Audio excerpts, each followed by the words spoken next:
All right, y'all. So spoilers ahead, heavy spoilers for the season 3 finale, of course, maybe a little book stuff, like some slight book stuff. But yeah, in the interview that we're going to go through, just a little bit of it, Rafe, the showrunner for Wheel of Time, of course, said that his hope was to make the audience so worried about Moiraine that they forget to worry about Siuan. That's what he said. And honestly, I think that this confirms what we have been saying on this channel about how some of these characters being portrayed by people of color, dark-skinned people, are more often viewed as expendable. Because honestly, based off of the books, both Moiraine and Lanfear are supposed to be gone at this point, right? And other characters are getting expanded when they didn't even have story, right? But Siuan, who actually does have story in the books, is getting chopped. And so I want to get into this interview real quick, and I want to see what y'all think about it, right?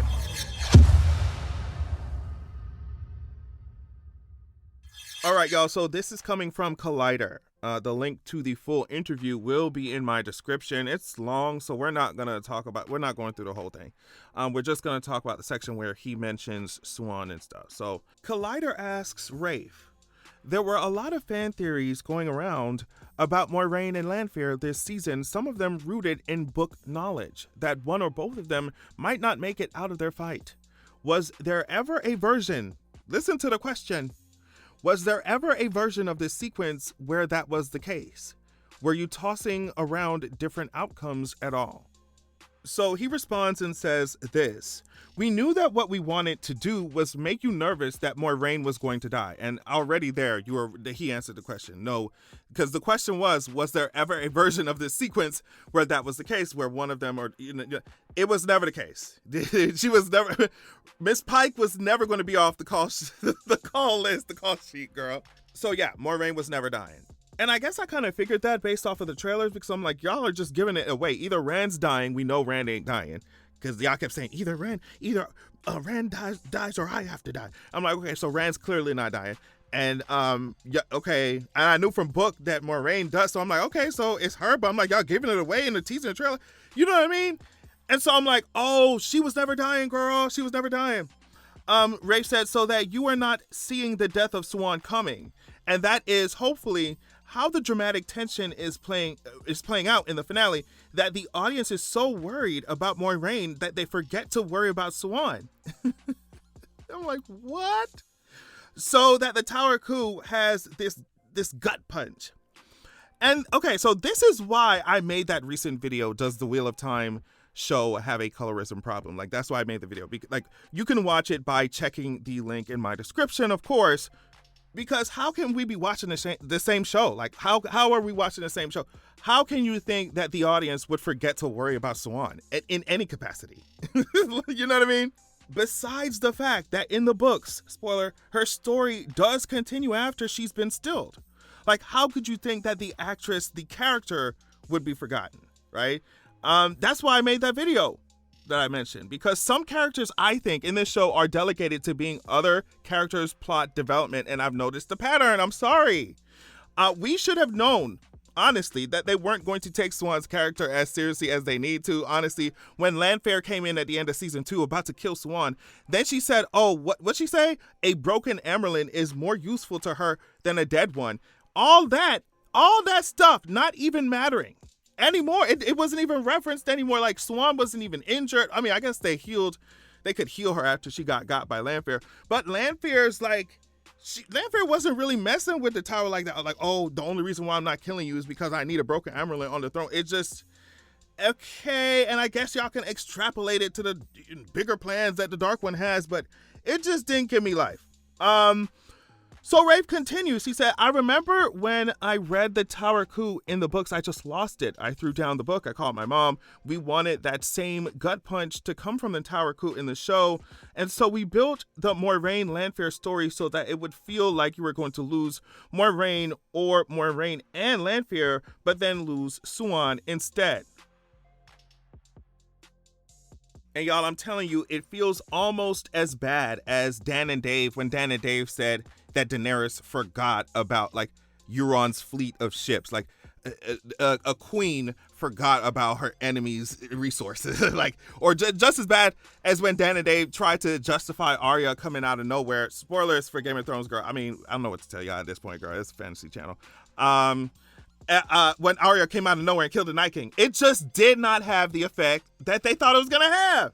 And not only that, being a black fantasy fan is so hard, because, you know, I said I was getting flashbacks. As soon as I saw Siuan's head on the floor, all I could think about was Missandei. I was like, here we are again. It just didn't make no sense. Then it didn't make no sense now. If you, no shade to Daenerys, all shade to the writers, but if I'm standing on a battlement and you got a dragon, that's just sitting there, and Cersei get ready to chop off my head, and you don't get yourself on that dragon, we gonna have some problems. The writing was just so terrible, and at the end of Game of Thrones, it was terrible.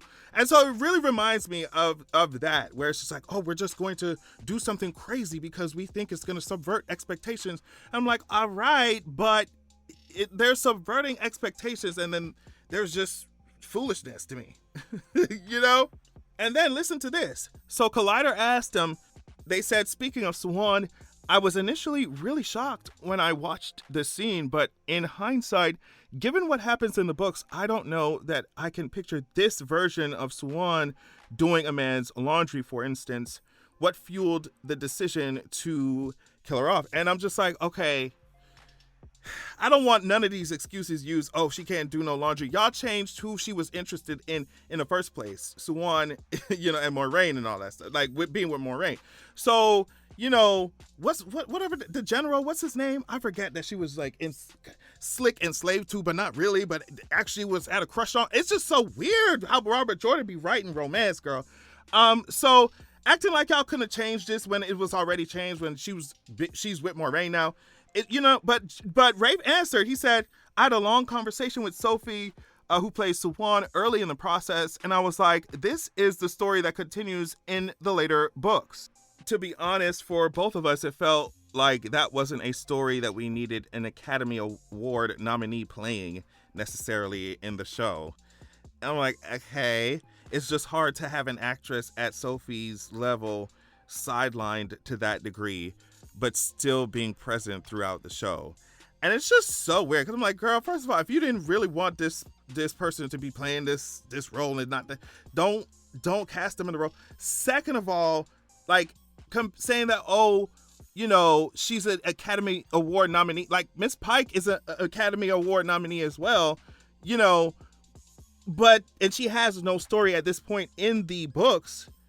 But so you're willing to expand her non-story in the show, from the books in the show, but Siuan's actual story you want to chop because, oh, this Academy Award nominee, you know, doesn't need to be sidelined, so don't sideline her. If she don't need to be sidelined, then don't sideline her, because in the books, she was not sidelined, no shade. I'm not going to spoil everything, but like, she was still there, like, she was still, in my opinion, a pivotal part of, like, I don't want to spoil it, but, you know, she was still a pivotal part of the story. So it doesn't make sense to me to look at Miss Pike and be like, okay, well, you don't have any story in the book at this point because your character dies at this point. No shade. Like, so, but we're still going to expand yours. But someone who actually has a story, a character who actually has a story continuing on, you're like, oh, well, this actress can't play. It just doesn't give me life. When you have Maxim all in my face, when you have Leandrin all in my face, you expanded Leandrin's character much more than it was in the books at all. So if you do it for her, why can't you tone, you know, that stuff down, tone the Leandrin stuff down, girl, and give us more Siuan? I don't know. Like, it just, Sophie's character actually had a story beyond her stilling. Some people argue it started at her stilling in the books. So, you know, you giving this reason that you can't tell Siuan's story because this actress would be sidelined, it's not giving me nothing. It's, and I know people gonna be like, well, he said that both Sophie and him agreed. I'm just like, girl, Sophie getting that check. You know what I mean? Like, Sophie said, thank you so much for having me. I did what I had to do and I left. Like, you know, so I'm just seeing a pattern, and I'm gonna talk about it a little bit more as we continue. Rafe said she has a great storyline with Egwene that we do lose. Really beautiful storyline. Oh my gosh, I hate that we're gonna lose it. Which is really the biggest loss to losing Siuan. But we have a plan for how we're going to still tell that story with a different character. And it's like, okay, okay, it's still lining up with my pattern of like, based off who you cast in certain roles, they're seen as more expendable. He said, we're always thinking, it's never like, oh, you know what would be shocking? Kill Siuan. That's what he said. Like, they're not doing that. But in my opinion, that's exactly what you just said that you did. You said you wanted the audience to think we were going to lose Moiraine, or, you know, how it happens in the books, Moiraine and Lanfear at the same time. But we lose Siuan instead. You literally said it was for shock. You know, so I'm not understanding. And in my opinion, like, Moiraine and Siuan dying at the same time would have been fine to me, because it would have been about both characters. I think that moment would have been about both characters, but just Siuan dying made it feel like her character was only there to be a plot point for Moraine's character. And I think this interview kind of confirms it, right? Like, especially when he says that, like, he thought the audience would forget to worry about Siuan. Like, what audience would forget to worry about Siuan? Like, Siuan's a fan favorite, audience favorite.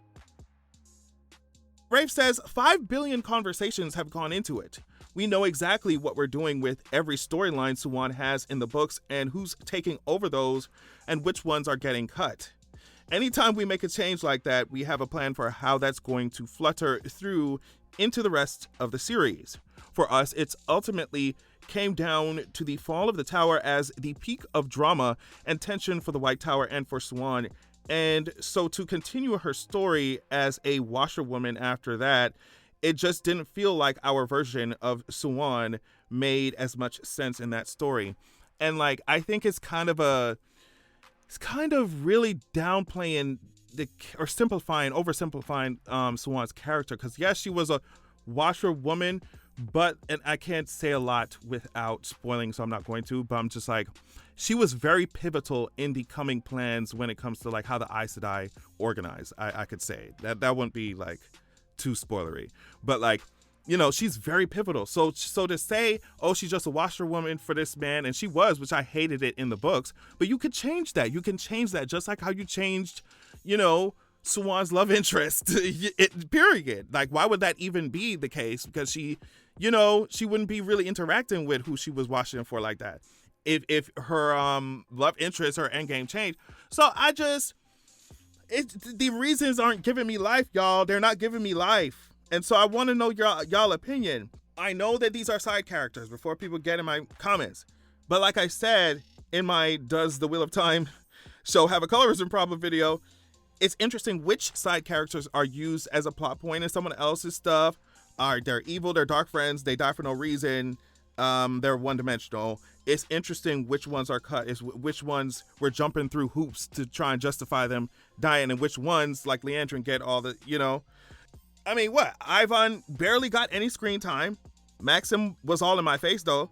Chavalda was one-dimensional, a cartoonish villain who was never humanized at all. Yet Leandrin sold people into slavery and got all this backstory and nuance that definitely did not exist in the books. So I'm just like, if you could have gave Leandrin something, you could have gave Chavalda something. Maybe we see him as a kid torturing himself and wanting to be close to the light, you know what I mean? Maybe he self-harms, and maybe that's why he gets so excited to torture other people. You see what I'm saying? Like, what I'm saying is, based off of who has been cast, it seems like it's just much easier for the industry, Amazon, whoever, showrunners, to cut them out, play with them. That's what I mean. What do y'all think? Because even when Collider asked Rafe about Loyal, he said for Loyal, there needed to be a loss for Perrin. And that's why I said colorism, because people are just like, oh my gosh, Perrin is black. I'm just like, oh gosh, y'all are missing the point on purpose. So, I mean, so even when you're talking about these other characters, it's just like, okay, or the characters that I'm seeing a pattern with, they're confirming it by saying, okay, there needs to be a loss for Perrin. Oh, Moiraine has to feel this loss. It's a turning point for Moiraine. And so what I'm feeling is when I'm watching the show, it's being proven true by what they're saying, in my opinion. In my opinion, like even in Loyal's case, Rafe is speaking about him through someone else's development and parents. Like I said, I'm not going to ignore that these are side characters. I'm also not saying I'm a perfect writer myself, like, because I already know how people like to argue. But to me, I'm just like, okay, if y'all want the props for groundbreaking diversity, which I think, the casting, especially if you compare it to other shows, definitely does a better job of diversity, 100%. But I'm saying if you want the full props, then you're going to have to take off the glasses that make you see certain characters as more disposable based off of the race or color of the person you have cast in it. That's it. Because if Moraine actually was the one who was sidelined in the books, like she was actually the one who was sidelined, it doesn't feel good for Siuan to be sidelined in the show after we watched all the people of color and dark-skinned people specifically be dark friends, be evil, be one-dimensional about it, unlike other antagonists, or they die for no reason, or die horrifically, or they're someone else's plot development. So I think that, like I said before in my previous video, my reviews, I think that Siuan's death, if you had to do it, would have been so much easier to digest if this other pattern that we've noticed wasn't going on. You see what I'm saying? And then you got Maxim all in my face. At first I was fine with it, but I'm just like, if we're cutting Siuan, we're cutting all these other stories for, these side characters, and it's not even, it feels weird. So I think there's a bias going on. And but it's the industry. It's how the industry works. But like I said, I think the reason why I'm extra hard on this show is because if you want to be claiming this diversity stuff, if you want to be claiming this diversity cast and, diverse, look at us. Yes, it is groundbreaking, but we're going to have to go all the way with it. Because ain't no way that, we expanding what Leandrin doing, but then Siuan, who was pivotal in how the Aes Sedai organized, that's a very vague way to say it, but how the Aes Sedai organized later on, and it doesn't rub me the right way. So let me know what y'all thought about this. Y'all think I'm reaching? Y'all think I'm not? Thank you so much for watching, and I'll check y'all later. Peace. Make sure that you're going to www.zeraxia.com. When you join the waitlist there on the site, you will be the first to be notified when I drop my sequel. Also, you'll immediately get chapter 1 of my upcoming sequel of the upcoming book sent to your email as a PDF. So check that out. Also, this is a different excerpt from my upcoming book, so you definitely want to pause to read if you're trying to get your life. Keep in mind that this upcoming book, the sequel, is following up the first book that is already released called Zeraxia, Wrath of the God King. I released it a few years ago. It was my introduction to writing fantasy and stuff. So just go easy on me. But either way, as you can see here, it's given 4.9 stars. So yeah, check out Zeraxia, Wrath of the God King while you wait for Zeraxia, The Vengeance of Coldwind, right? And go to Zeraxia.com, sign up, join the waitlist, get your free chapter. Thank you so much.